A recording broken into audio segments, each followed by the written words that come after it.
March, I think it's the NCAA tournament, and I think that's all you can say, right? You get past, you figure out how you get it done. Felt like we had control of the game the majority of the time. Came down the stretch. Obviously, the 2 missed one-on-ones, were difficult to overcome. But these guys, the way these guys have played all year long is exactly what you saw in those last 2 or 3 minutes. They do make mistakes, but at the same time, they get each other's back. Arquise Claiborne had a huge block down the stretch that would have put them up. And the way we collectively rebounded, the Solomon kid is so good on the boards, but collectively I thought we did a heck of a job, and they still out-rebounded us, but we knew that was going to be difficult. But all in all, listen, survive in advance, and we're happy for it. Awesome, and we're going to go ahead and start with Jaron. Jaron, you had a hot start today, some buckets early. How did that get you going and get your team going? I kind of, as one of the leaders on the team, I kind of see myself as like the engine for this team, and not even just scoring, but just on all aspects of the court. And I just know that if I get going offensively or defensively, my team going right behind me, and that was my goal. And I was just kind of taking what the offense gave me, and then when that happened, my teammates just kept feeding me the ball. I just kept making plays, and then I feel like that kind of was what got us going. When we make big shots, and this is a big tournament, so we're going to make big shots. That gets the bench going, that gets the coaches going, and then that gets the guys on the court going. And then I don't feel like nobody in the country can stop us when we're in that mode. So yeah. So do you have any questions? Real quick question on the tournament format, a little different. How do you feel like the media timeouts changed what you guys are doing? And is that a big deal or a little deal or tough to say? It's an interesting deal. I think the thing is, it's both sides. We're a very fast team. We're up and down. One of the big things that we do is we rely on tiring teams out towards the end of the game, and so I do think it kind of hurt us a little bit, but at the same time, it allowed our guys to empty their tanks a little bit more than what they normally do.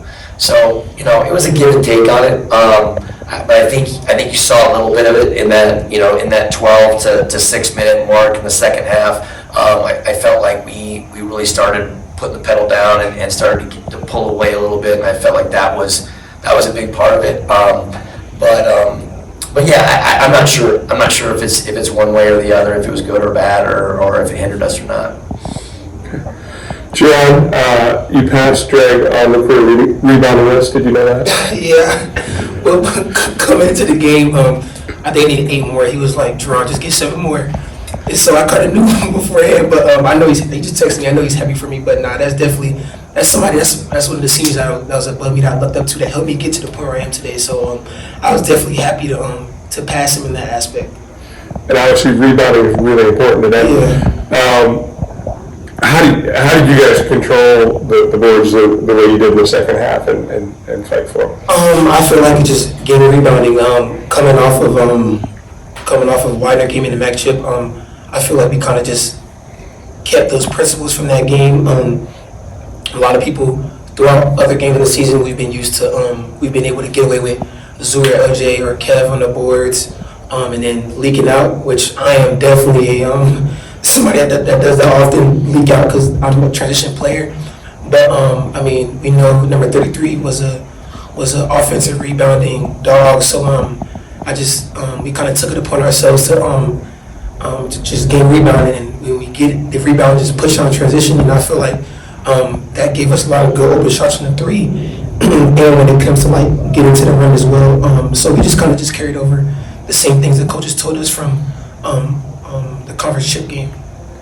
Coach, talk about Arquise again, just in terms of his offensive initiative in the second half, and how did that happen? Was that a matchup thing, or was that just him driving? Yeah, Arquise is a kid that just kind of found his rhythm halfway through the year. I think we all kind of knew he obviously transferred in this year. We all kind of knew he had it there. It's just a matter of him getting comfortable. He has a very smooth, lethargic, but super effective way to get into the paint. kind of a Luka Doncic type of mentality. He reads defenders phenomenally.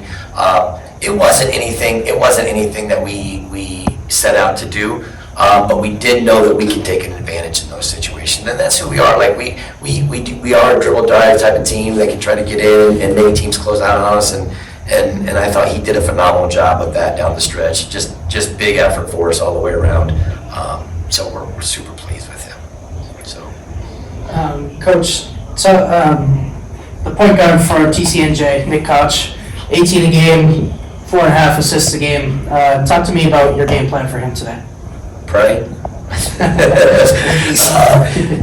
He is the kind of kid that you just can't. He's so hard to scout, right? And you watch film on him, and it doesn't do anything justice, right? And he does just a phenomenal job of getting in the paint, and it looks like he's out of control, but he's not. He's not out of control, and he gets in there and can get to the rim. I mean, there's not many guys in the country that with him on him, and that's what we try to do. That was our game plan. Right to your original question. Put his length on him. He stopped numerous players all year long from 3-man to point guard, whatever the case is. One of the quickest defenders I've ever coached, probably the quickest defender I've ever coached. And he still got in there. And so he's tough. He is really good. And he made some great decisions down the stretch. Our goal was to get him to get down there and pick it up, and then try to stay connected and try to use our length. I think he got there in the first half quite a bit, more than he did in the second half. I think our length kind of bothered him a little bit in the second half.